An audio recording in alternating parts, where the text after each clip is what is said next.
to the first module of what are CLEP exams. We are going to go over all the different testing sources in this module, but particularly with this one, we are focused on CLEP itself. So let me turn your attention over to our share screen here. So this is the CLEP website. Now, CLEP exams, or college level examination programs, what they are is they were designed specifically for military members who were not able to be attending university. They are multiple choice exams. They give you 5 options of multiple choice, so A, B, C, D, E. They have over 33 different or I believe they have exactly 33 tests that you can use to transfer in to literally over 2,900 different universities. The best way I could explain these to those of you who know what an AP exam is, or an advanced placement exam, they're basically exactly the same thing except all multiple choice with no written answers. So they are significantly easier. Now, the other really great part about these is that you only need a 70% to pass. Now, CLEP exams are scored on a scale of 20 to 80, which is just weird, and passing is a 50. Now, don't read that as a 50%. Read that as a 50 score, which is a 70% on your practice exam. So if you're taking a CLEP practice exam, that's what you're going to want to aim for, is a 70%. Now, here are all of the CLEP exams. Now, when you're on the website, yes, you can sign in and all of that different stuff, but the website goes over everything. Military, big thing with military, you get it for free. Take advantage, guys. Like, if you're in the military, get out of college without paying anything. Like, what if you were finished with your bachelor's degree when you're done with the military? Then you had 4 years in the military and your whole bachelor's degree finished by the time you're out of the military. Like, it wasn't like you wasted any time at all. It's pretty awesome. And you did it for free. So it's even more cool on top of that. You can go get your master's if you want to. You can go right into the workforce. You could stay in the military. Who knows? Whatever you want to do. There's so much different opportunity there. But as far as things that are beneficial for everybody, you're going to save a ton of money, guys. Exams literally cost $95 per test, plus the test center administration fee. I'm going to say this multiple times throughout this course. Pick a test center that is the cheapest, okay? Look at a few different options. They typically range from $20 up to $50.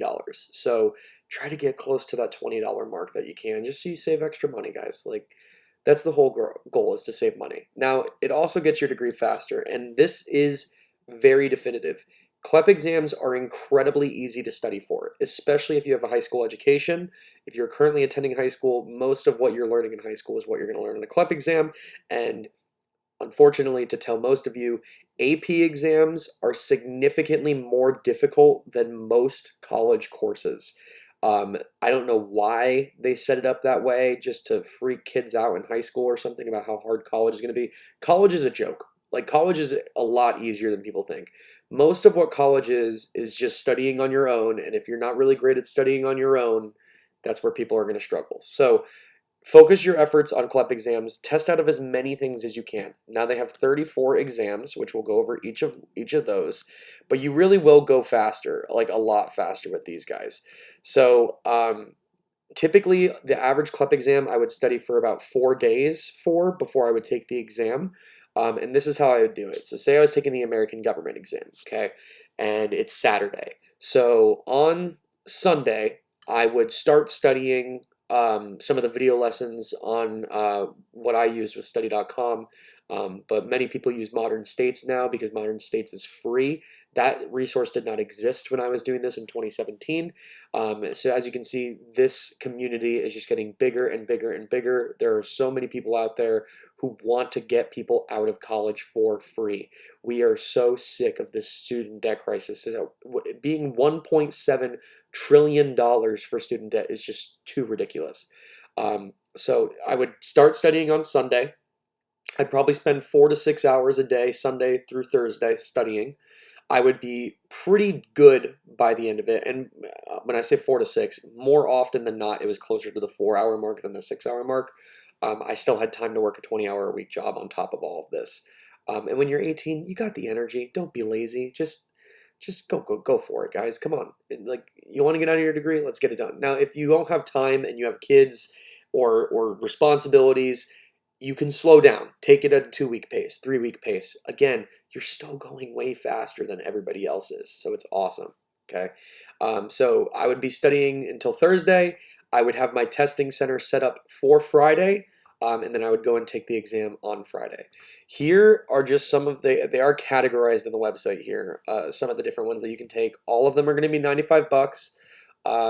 Make sure that when you take an exam, there is a direct correlation for that exact exam in your school. So if you're taking Intro to Psychology, make sure there's a Psych 101 or whatever it is, 152 or 111, I don't know, whatever the number is. Make sure it transfers in directly. If you don't know, contact your counselor. They'll be able to tell you, and that can transfer in. Yeah, so you have literature. These are all history, humanities. Actually, I don't even think humanities is on here. But yeah, history, sociology, and economics, psychology, so the social sciences, composition and literature. Um, College composition, modular, and college composition are very, very similar tests. Um, I I would recommend both of them. They're not that hard. Humanities is also very easy. Science and math, okay? These three right here, the college math, college algebra, pre-calculus, are exactly the same test.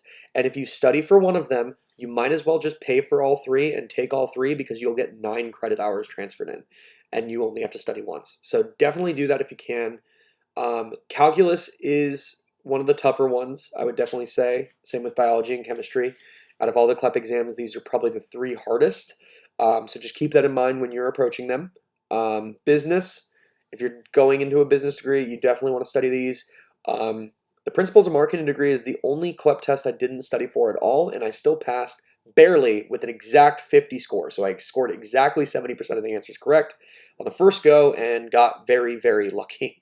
So I didn't actually know they added this Spanish with writing element into an option here. The best thing with the world languages, guys, is that they're going to actually get you anywhere from 6 to 12 credit hours, okay?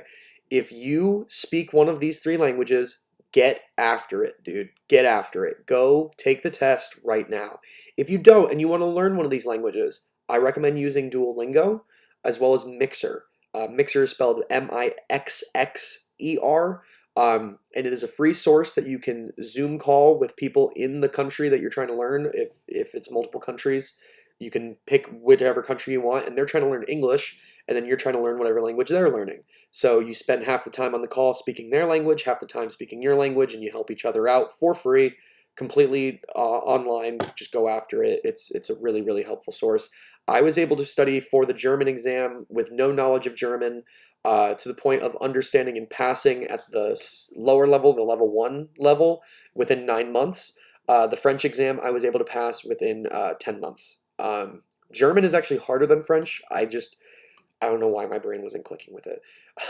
So yeah, any of these, the way this is all going to play out, so say we were looking at information systems, okay? So this is going to be like IT kind of stuff. It'll go through all of the specifics, what percentages of each exam is what category, okay? So make sure you study and look into these categories. If you are showing up kind of faulty in one of them, make that your primary focus for your next study session and go forward. Again, 50 is a 70%. Keep that in mind, and it gets you 3 credit hours, which is equivalent to 1 out of 40 college courses. This is going to be a PDF guide specifically for this test. Now, I only recommend purchasing it this way if you are planning on just purchasing the singular test. If you want to purchase the entire book, you can get that online, typically for like 30 bucks, okay?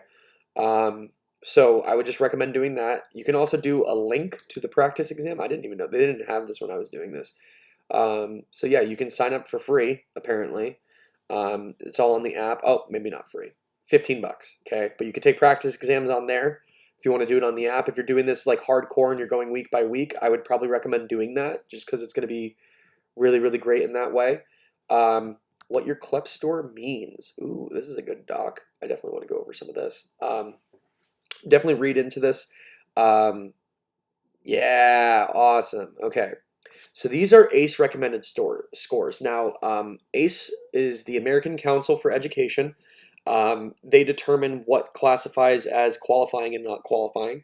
So if you look through these, you'll see the different credit hours they give you. So most of them are going to give you 3 credit hours for scoring a 50. Now, you got the college composition test, which is going to give you 6 credit hours depending on what school you go to.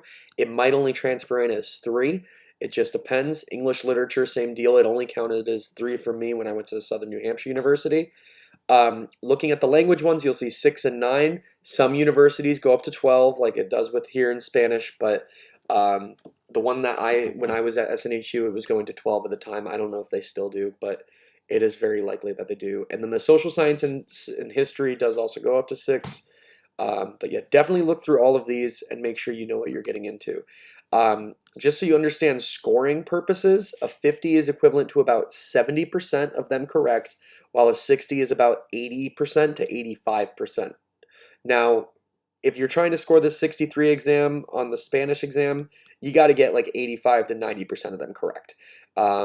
Just same with the 65. Like you just got to go in a little bit harder. So not to say that you can't do it, just understand that's what it takes. Yeah, 20 is the lowest, 80 is the highest. It's goofy. It's so goofy. But definitely look for a CLEP practice exam book if you're doing multiple CLEP exams. Because again, $30 you get 34 of these. So instead of paying $340, you can pay $30 and get a whole book in one place that has all of it. So yeah. Now, the way this typically works and going through all of this stuff, if what you're going to do, typically speaking, is you're going to purchase the exam. Now, yeah, so register. So 95 bucks. All right, so instead of going through all of that, basically what you're going to do is you're going to register, you're going to pay for the exam, and when you pay for the exam, they're going to give you a code, okay? After you get that code, you're going to go to your testing center site, and you're going to use that code to schedule a date for your exam. I don't recommend scheduling a date until your studying is ready. If you have a problem with sitting down and studying 4 hours a day, pick a deadline for yourself. Go, okay, by Friday I'm going to do this. You can always move the date if you need to when you get there, but give yourself a little pressure. Make yourself actually get up and do it. That's going to be the best way about this. Now, CLEP exams are for your 100 and 200 level courses.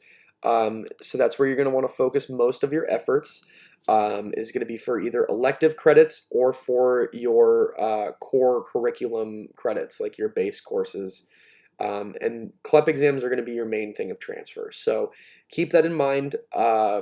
And yeah, if you have any questions, please feel free to put them in the community. There are tons of people here who are available to help you.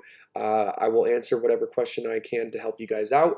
But yeah, that is the goal. So get after it. Start studying for these CLEP exams. Start testing out no matter where you're at in your journey. You can just get extra college credit here and there and just start adding it up. All right, guys. Until the next video where we will go over DSST or Dante's exams, which are CLEP exams, except a little more specific.